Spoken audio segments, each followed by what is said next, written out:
Well, hello everyone, and welcome to Phoenixville Library, those of you in our room here, community room, and those in our Zoom room, to our presentation by local author C.J. McGroarty, who's been with us a few times over the past couple of years, the first in connection with her historical novel Clara in a Time of War, and now she's here to prepare us for the spooky season with her new historical novel, supernatural novel, The House on Chambers Road, a ghost story. Those of you on Zoom, please stay muted until you are asked to unmute yourself. You'll be able to participate along the way. And with that, we welcome CJ. It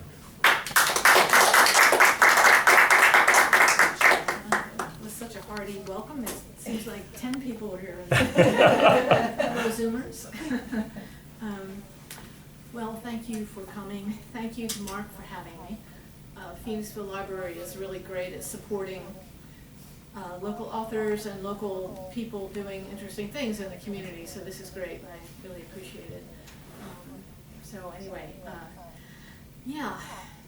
So some of you know me. Probably most of you know me. You don't know me. I don't.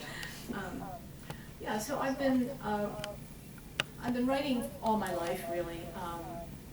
First as a journalist, and now as a fiction writer.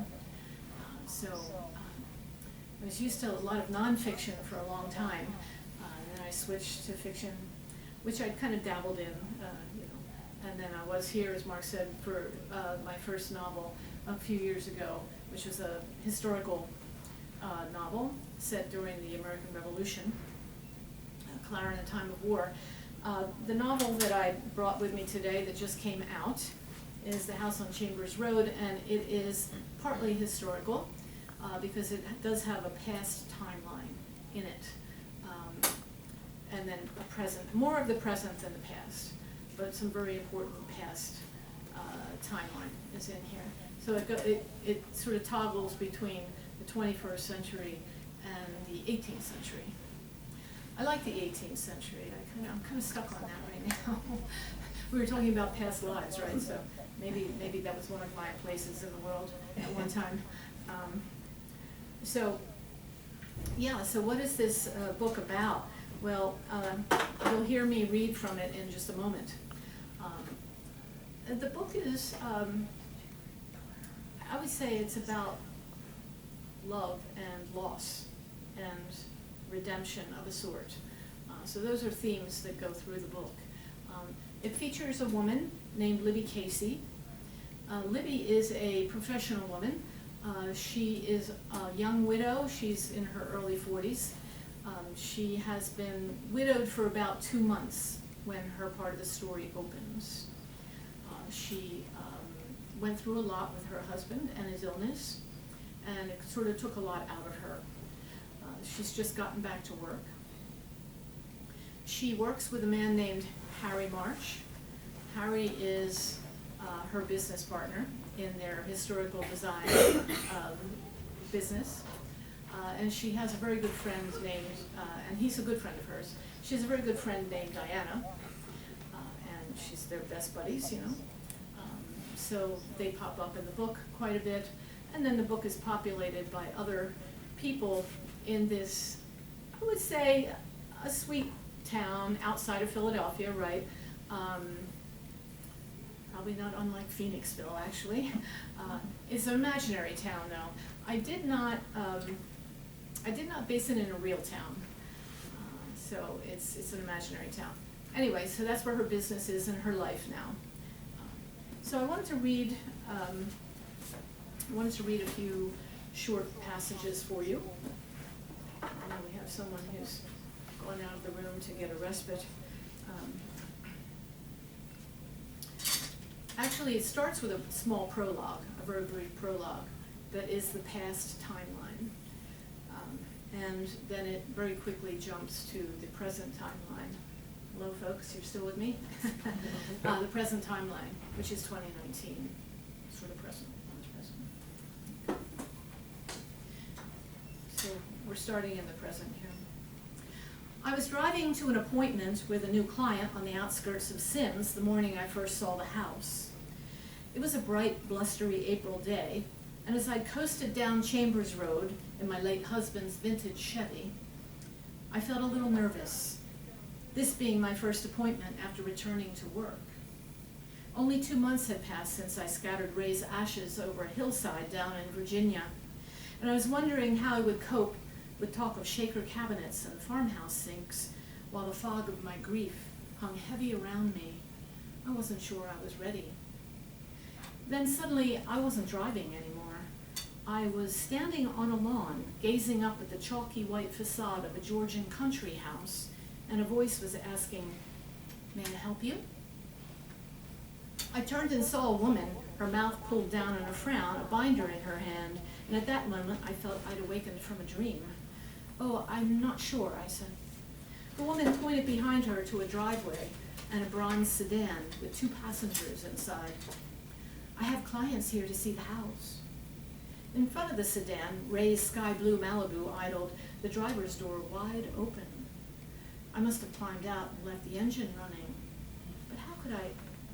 "I'm afraid showings are by appointment only," the woman said. She paused as if waiting for a reply. "If you'd like to move your car." "No, I don't need an appointment. I'm Libby Casey. I have a period design business in town," and even as I fumbled to make my excuses, my gaze was pulled back toward the house, where something in a second-story window was flickering. I made my apologies and hurried over the grass toward my car, the wind whipping my hair against my cheeks, bringing me back to myself. Only then did it sink in that the woman was a realtor, and the house was up for sale, although there was no sale sign on the lawn. I slid into the Malibu and turned around in front of a 2-bay carriage house and coasted back to the street. As I continued on my way down Chambers Road, I tried to piece together the odd bits of what had just happened. I'd been driving along under the blinking sun and a blank, a glitch in time, and then the odd pool of the house. Maybe it had caught my eye as I was passing, and in a fit of distraction, I pulled off the road for a better look. I've been so easily distracted since Ray died, my mind sliding from one thing to another, untethered. Still, it wasn't like me to stop on my way to an appointment and risk being late. I pulled into my client's driveway and gathered up my purse and laptop. After the appointment, I would go back to Chambers Road and get another look at the house. Even through the haze of my confusion, I'd seen it was a fine example of a country Georgian, and I'd always loved the charms of 18th century style. When I got back to Chambers Road 2 hours later, I sat idling on the grassy shoulder in front of the Reardon School for the Blind, which was hidden far back behind a frontage of tall hedge and shrubbery across the street. I rolled the window down halfway and gazed out at the house. Behind the post and rail fence and the wide carpet of lawn, it loomed bright in the midday sun, solid and implacable, like the keeper of some secret wisdom. The stucco was dingy here and there, and a black shutter hung loose on a first-floor window. But the dental cornice that rimmed the roofline was intact. Its white teeth set out in a perfect row. Under the cornice, the panes of a second-story window winked. The flickering I'd seen before, like a light flashing Morse code. With the street deserted, I sat there a while longer. The massive old sycamore down by the road towered over the lawn, its limbs casting shadows in every direction. High above the house, a pair of hawks flew in lazy circles. It was quiet here, and undisturbed, as if time had stopped, as if the centuries had passed and nothing had changed. Last night I dreamt I went to Manderley again. Those words came back to me unbidden, though it was years since I'd read Daphne du Maurier's Rebecca. My watch pinged noon. I had promised Harry I would stop at Ming Garden for takeout. I pulled away from the shoulder, feeling certain in my bones that I was not done with the house, and that it was not done with me. Okay, so that's our introduction to Libby Casey, and how she first comes upon the house, right, that she will eventually move into, that will be so important in her life and her journey as she goes on. Now, I have another, if you can bear it, I have another short passage. Excuse me. One night, about a week after I moved into the house, I lay awake, the moon glowing silver through the slats in the blinds, Buck snoring softly beside me. Buck is the dog. It was the middle of November, and the long Indian summer had finally waned, leaving a nip in the air. I huddled deeper under the covers. I should have turned up the thermostat before bed, or lit a blaze in the fireplace, a charming fireplace with a carved blue mantelpiece, one I hoped I could make good use of. I sat up and looked at the clock on the night table, 1:54. Too late for a fire now, and too late to take a pill. Diana was coming in the morning to help me set up my home office, and I would need a clear head. That's when I heard it for the first time. Elizabeth. A man's voice, a whisper. I held still and listened, my heart beginning to tap. The wind had picked up through the night, and the branches of the oak outside my bedroom were probably sweeping against the roof. The tree was desperate for a good pruning. I looked over at Buck.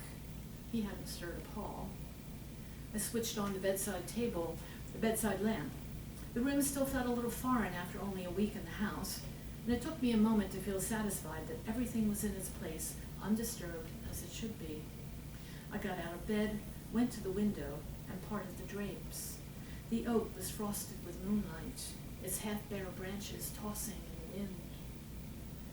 The move, like all moves, had been stressful, and more than a year and a half after Ray's death, sleep was still, well, the mind can play tricks when it's tired.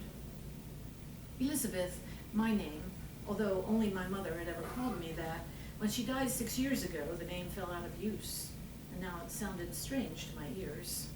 Yet that is what I imagined the tossing oak had whispered. Down in the driveway, a shadow moved in the moonlight, a fox, trotting toward the backyard with its thick tail hanging down. I let the drapes fall, went to the hallway, and peered into the darkness. The grandfather clock downstairs began to chime. 1, 2. I imagined the pendulum swinging its lazy arc inside the case, like the sway of a hypnotist's watch. Side to side, side to side. On some other night it might have helped put me under, but on this night I was irretrievably awake. With the house quiet again, I went back to bed. Buck half opened his eyes, then closed them. It was nothing, I whispered. Then I switched off the lamp, fell back on the pillow, and waited once more for sleep. Okay, that's it for the reading. So you get a little picture of Libby, who, after she first sees the house in that first reading, it doesn't go up for sale again. It goes up for sale again the following year, right?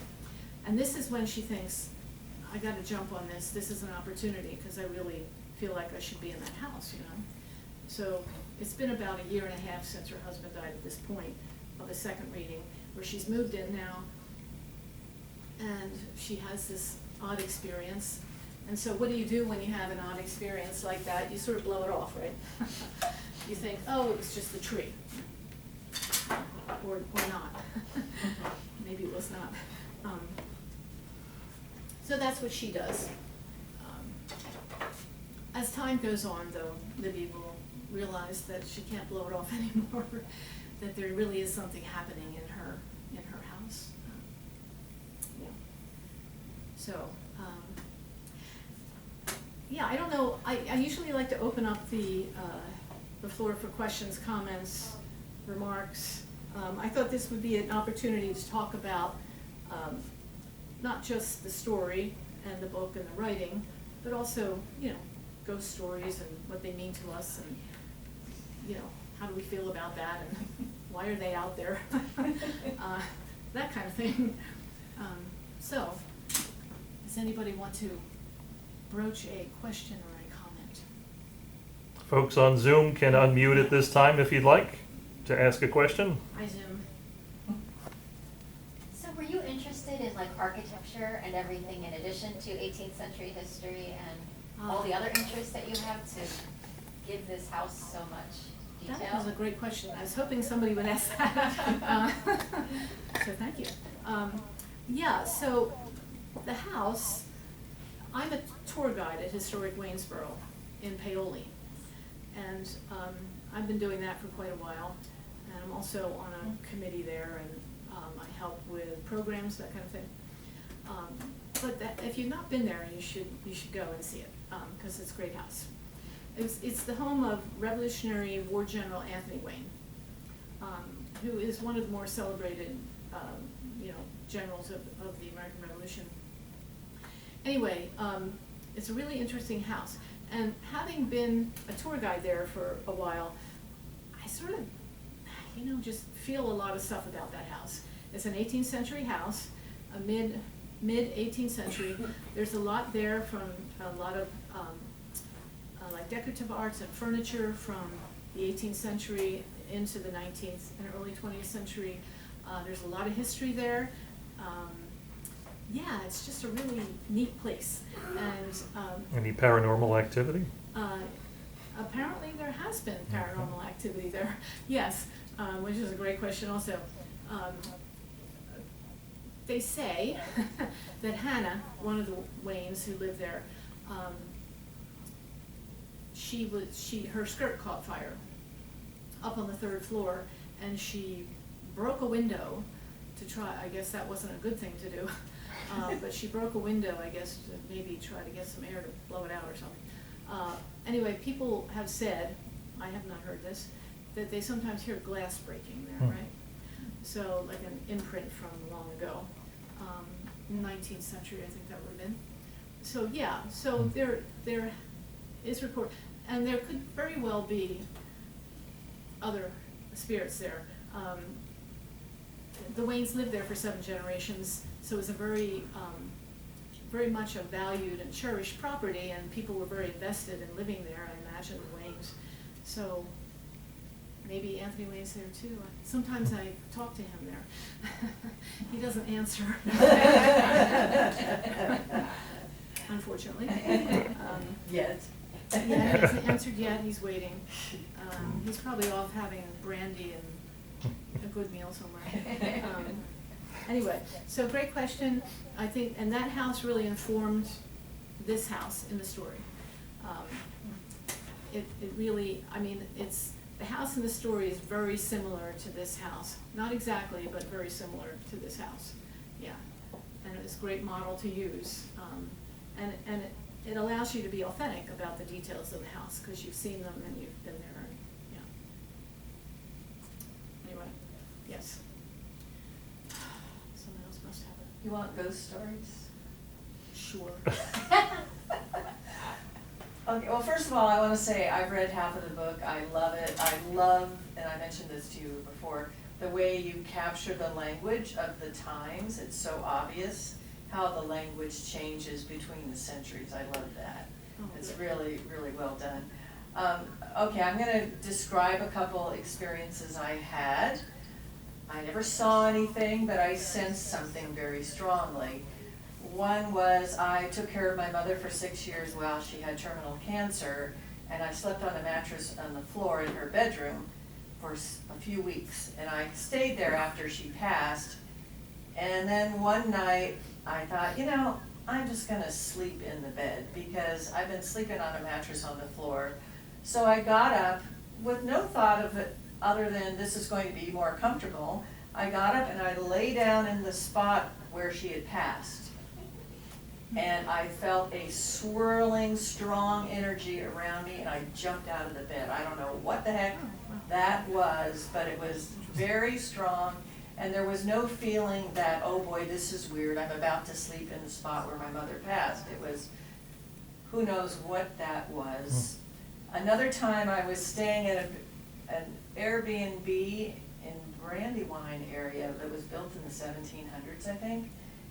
And I was trying to fall asleep. Again, I didn't see anything, but I sensed, you guys are thinking I'm nuts, but anyway, I sensed these 2 women in these flowing nightgowns swirling around the ceiling and just watching us. They were very friendly. They're just like, okay, we used to live here. We're just checking things out. And that, again, Was that before the flagon of wine or after? and I don't drink, so I know I can't say that.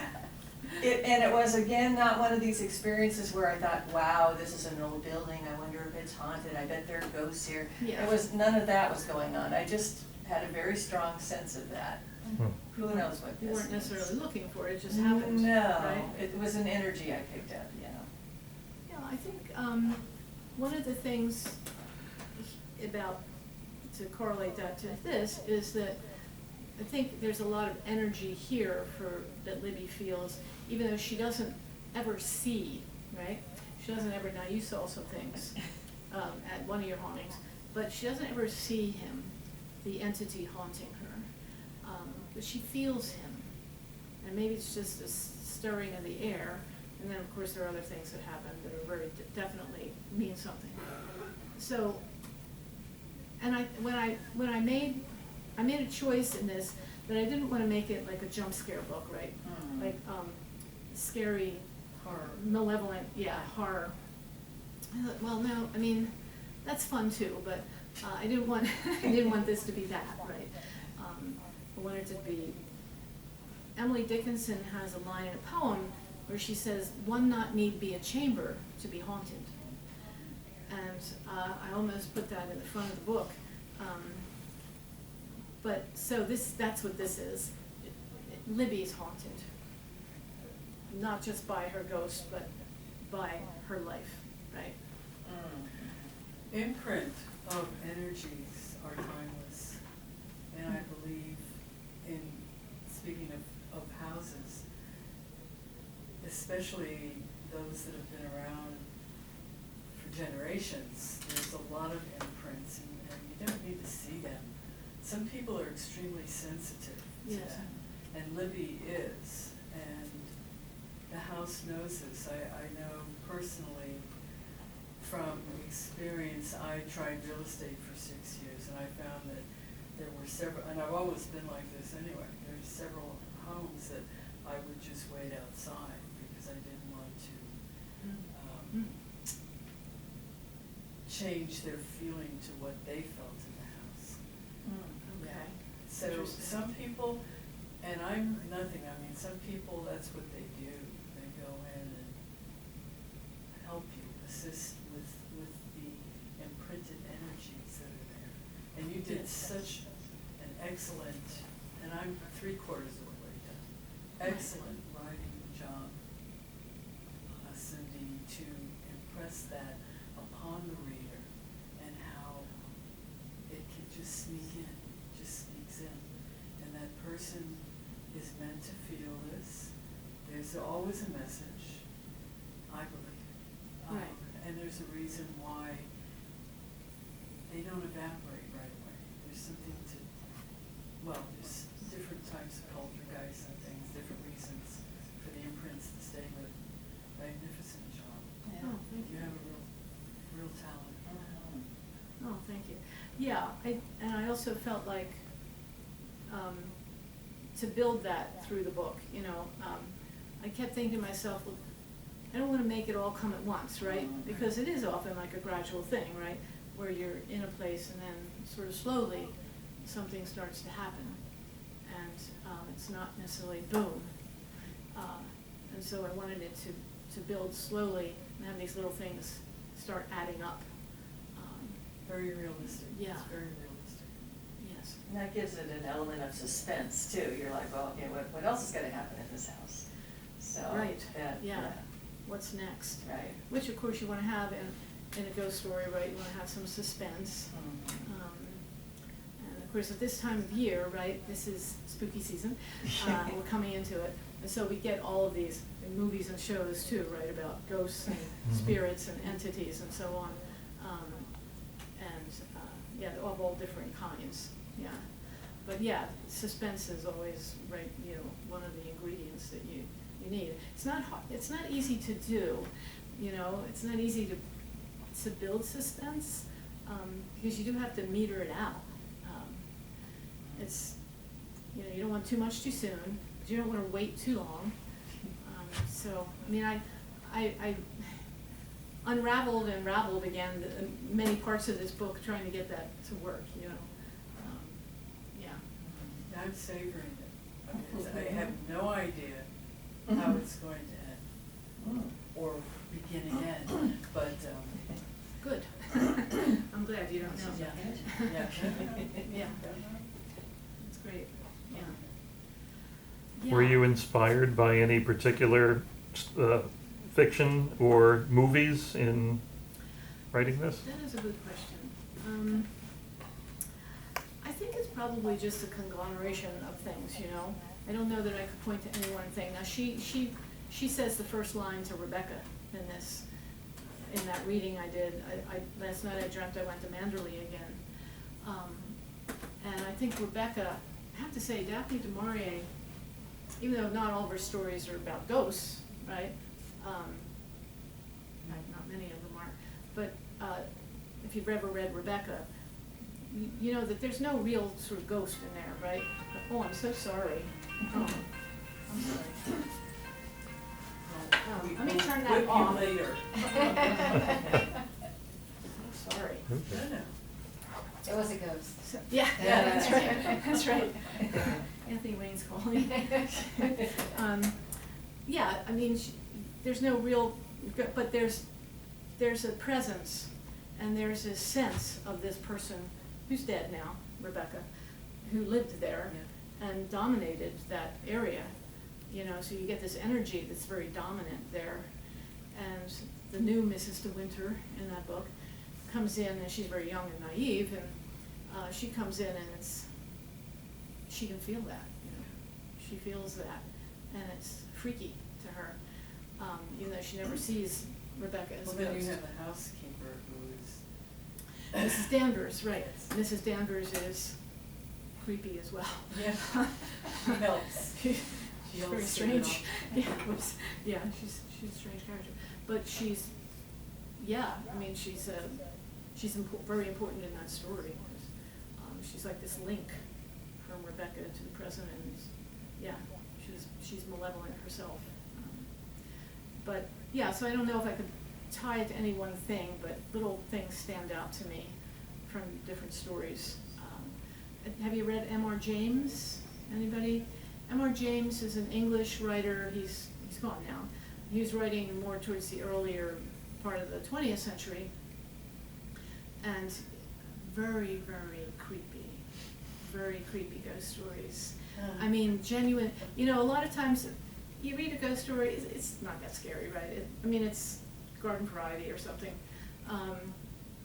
But M.R. James, weird stuff goes on in his stories. I will tell you, very strange. And like you get a shiver when you read those stories. So if you like ghost stories and strange ghost stories that border a little bit, I'm not sure I'd call it horror, but because it's not. But you might try M.R. James. Scary. Scary is a good word. Scary, yes, definitely scary. Well, Yeah. I live alone. And I have a very vivid imagination, Yeah. so I may not read Vivid. it. I may not read it at all. And I mean, there's a reason why Halloween, for instance, exists, right? Because this is an old Celtic seasonal celebration, Samhain. And it's a time when the veil between the living and the dead is thin. And so you get the dead coming over at Samhain. And so we have Halloween, because now we have all the tradition of ghosts and spookiness and witches and all that. But yeah, a long tradition. I mean, that goes back, I don't know, could be 1,000 years. Yeah. Samhain, I don't know when it goes back to. Yeah. Anyway, oh, for Pete's sake, I'm so sorry. You just need to mute it. Tricky. Tricky, how you can take a pause there. Right, yeah. I'm sorry. Have to remember that. Anyone on Zoom with a question? We haven't heard anything from anybody on Zoom. Hello, Zoom. Any questions? The veil. Anybody out The there? veil of Zoom. The veil. You come through the veil. Oh, it's so quiet. Okay. Ah, all right. How long did you work on the book? Good question. I started the book probably about 6 years ago. Oh, wow. Yeah, I started it actually as a short story, And I thought, oh, I'll do a little short story about a woman who moves into a house and, things happen. But the more I wrote, the more I felt, oh no, this has to be a bigger story, right? So I decided to make it a bigger story. And I didn't work on it like continually.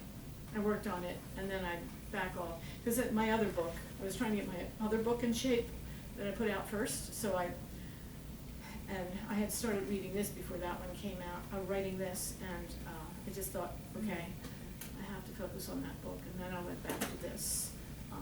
At first I did not put the past timeline into the story at first. I didn't have the 18, even though I had in my head, I had plotted out this whole background about this person who had built the house and lived there originally. I didn't have him actively, I didn't have that in the book. And I sent out to an editor and she said, well, I think you should do that, you should put the past timeline in. And I definitely needed to do that. And so it took me a little bit more time because I had to actually write this past timeline, even though I had an idea about who the players were, I didn't have it all fleshed out. So putting that into the book took me a little while longer. But I think it made it stronger and better. And somebody mentioned like the language of the past. So, yeah, I think from my first book, which is set in the 18th century, I had a lot of that still in my head, But it's funny, you have to be careful of the language you use in the past for representing the past, because you don't want to say things that are anachronistic. And people will catch that like right away. You have to be careful. So I'm constantly looking words up in Merriam-Webster dictionary to get the etymology of the word and what language did it come from, when was first used in English, and that kind of thing. It's pretty good. I would say Merriam-Webster is pretty good at all that, so they're pretty reliable. But you do have to be careful and not, say things like, he zipped over to the store or something. You do have to be mindful of the period. But there are, 1,001 things that you need to keep track of about the past. Somebody wrote a story set in the 18th century, and she had a zipper in there. And zippers weren't invented until the early 20th century. And I thought, well, that's very interesting because, where was her editor? Why didn't somebody catch that? And you can never be sure, I guess, that somebody will catch something. But why didn't somebody catch the zipper in the 18th century? Because that should blow the whole story. Yeah, it's like then you start to feel a little funny about, should I trust the rest of it?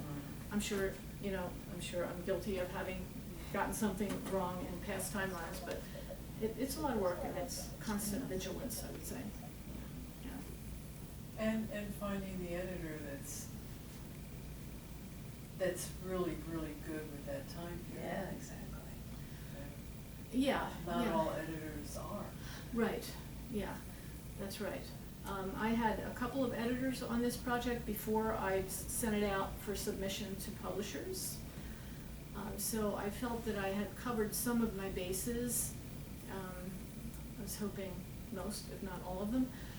But then, you send out, and then the publisher, I had an editor at the publishing company, and she was great, actually, Janica. She was a great editor. Really improved the book. Was that this publisher or your last publisher? This publisher. Okay. Mm-hmm. Yeah, and she made it stronger. She really did. You need an editor, right? You really do. You can't just not. You have to. If you've read books out there, and there's like millions of books out there, right? And if you've read them, some of them that don't look like they've been edited, you sort of feel a little bit cheated by that, Well, that's where the professional comes in. If you're going to do it right, Right. you get an editor, and a damn good editor, so. Well, there are newspaper articles that have misspelled words, and, I'm thinking, I'm shocked how many times I can find that just reading through an article, somebody missed something. That's right. And now with newspapers, here's my little soapbox. Now with newspapers shrinking and shrinking staff, they have fewer and fewer people on the copy desk who really look out for that kind of thing. So Right. it's, yeah, Yeah. it is what it is. And don't get me started on online, people who write online stuff. Anyway, Oh, I know your hot button now. yeah, I know. Get me ready to go. Do you have another book in there brewing right now? I do, I have about 260 pages of a book. Okay. I am thinking I have another maybe 40 pages to go. It's also set in the past, historical mystery, 1788, Philadelphia. And it is right after the Constitution was crafted, right, in 1787 in Philadelphia. A woman named Artemis Peak, who's living in the city with her 12-year-old daughter. And she is, she's a character. And yeah, this is right, it's about 5 years after, of course, the treaty was signed in Paris. And the city's recovering from the war, and you know, things are kind of starting to pick up and continue apace. So I'm working on that. It's a mystery. Something happens, she comes across something early on in the book, and it leads her on this quest, this journey, to figure out what exactly happened. Yeah. So that's my next Interesting one. name. Yeah. Artemis, who's named after the goddess of the hunt. Yes. Yeah. May I ask, can you share the title? Do you Well, have the title I yet? don't have a title. Okay. I don't have a title. Right now I just call it Artemis Peak. But the idea of a title, you know, sometimes doesn't come until you've got your manuscript Yeah. in some kind of, I don't know, halfway done, 3/4 of the way done, or maybe even all the way done. Yeah. So it's hard to know. It's like naming that baby. Wait till it's there. Yeah, yes, yeah, you want a good title, you want a title that says something about the book, right? So you have to scratch your head and think real hard about what that is. I thought this would be straightforward, The House on Chambers Road, a ghost story. Right off the bat, you know what it is. People like ghost stories, as we've been talking about, right? By the way, did I ask do you have any favorite stories, ghost stories, anybody? Or anybody you like to read that's kind of a little freaky or? I'm not a horror buff. I love a good story with an aura, which Daphne du Maurier, I mean, whether it's a ghost story or it's about pirates or, there's an aura she creates. You do this also. Yeah. She used to be one of my favorites, definitely. Yeah, and she wrote The Birds, did you know that? She wrote The Birds, that Alfred Hitchcock based his movie on. No, I didn't know that. Yeah, she wrote the short story The Birds, that he based that movie on. Yeah, so she was definitely into weird stuff sometimes. If you've read My Cousin Rachel, which is, I think, in some ways, on a par with Rebecca, and it's set in Cornwall, and it's a young man who was brought up by his cousin, who's older, and his cousin goes off for a trip to Italy because he's not well, and he meets a woman in Italy,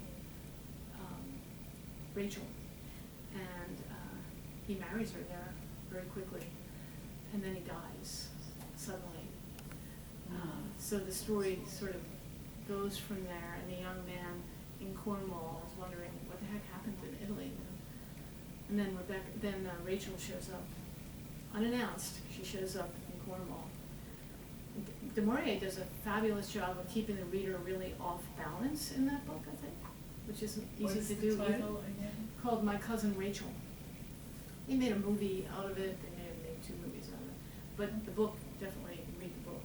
Yeah. Oh. Yeah. She definitely keeps you really off balance about Rachel's motives and what's going on there. Yeah, very Well, good. Daphne du Maurier was Cornish, wasn't she? Yeah, actually, most everything. she was, Yeah. because Cornwall was one of her favorite locations. Yes, and it's that kind of country. Yeah. I've been there many times. But my dad's side was Cornish. Okay. Yeah, yeah, she was Cornish, yeah. Interesting. So there go the pirates and the Right, right, caves and yeah. the coves. Mm-hmm.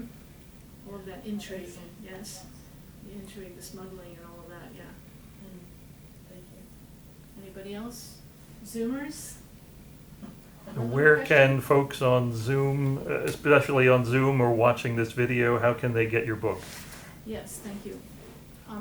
The book is available on Amazon and Barnes & Noble, bookshop.org.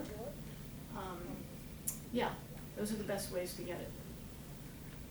Soon coming to the library of your choice, right? What's that? Soon coming to the Yes, library soon- of your choice. Yes, so it will be in some libraries. I have a whole lot of library talks I've lined up, so, we'll see. Hoping to get it into libraries, yeah, absolutely. It is here at Phoenixville Library, so Yeah. in processing. Thank you, Mark, Yeah. yes. Yeah, that's great, yeah. Great to have you speaking about this in a haunted library, so. Yes, oh, I wanted to ask about that. My friend Kate says she knows that, well, she's done a ghost tour in Phoenixville, and she said Phoenixville Library was on that tour. So who's the spirit here? There are several, apparently. I'm not sensitive to any of them. I've been here for 28 years, and yeah, there's apparently a little girl, there's an old man, there might be even a dog here. Do you know Have the people seen story them or of heard them? them? No, I mean, no one ever died here as far as we know. This has always been a library. Nothing was on this spot before the building was built, so. So We that's don't know. interesting. None of them died here, so you don't have to die No, to right. be printed. Yeah. Yeah, Wow. it's Hello. something about the location. So did Yeah. they see these ghosts or Some did they people just hear have, them? some workers, some who are still employed here right now, have Wow. stories, sure, yep. Books flying off the shelf, breezes going by them, Wow. shadows, voices, a worker painting the library by himself on a Sunday when we were closed. Her little girl asked him, "What you doing?" Wow. Oh, wow. So, yep, Very so, interesting. You're missing out on all this, Mark. call me insensitive, there you go. That's right. Yeah, I know, it's interesting people's experiences. Yeah. But we all love that, right, that kind of thing, like the unknown, and to be a little bit scared by something, or, and that's why we like the ghost stories, because it's, what is that on the other side, you know, what's going on, and why are they coming to me? And what are they, is there something they're trying to do, or say, or? I had a Or clairaudient through. experience after my mother passed. And, you know, again, I was involved in taking care of her for 6 years. About 3 days after she passed, I heard her say, "I just want you to know I'm okay." Oh, And that's my good. friend who helped take care of her, he said, "Have you heard from your mother?" I said, "Yeah." "She told me she's okay." He said, "She told me the same thing." So we were both, you know, That's good. reassured. Yes, yeah. That's wonderful. After, yeah, it was, again, it wasn't one of these things where I'm thinking, oh, is she gonna talk to me now? Right. It's It was just, I unexpected. just heard her voice. That's right, yeah. I think they call it Yeah. clairaudience. Okay, Okay, cool stuff, thank you. well, thank you. Thank you, Thanks TJ. for coming. And I have books for sale here if you'd like to buy a book.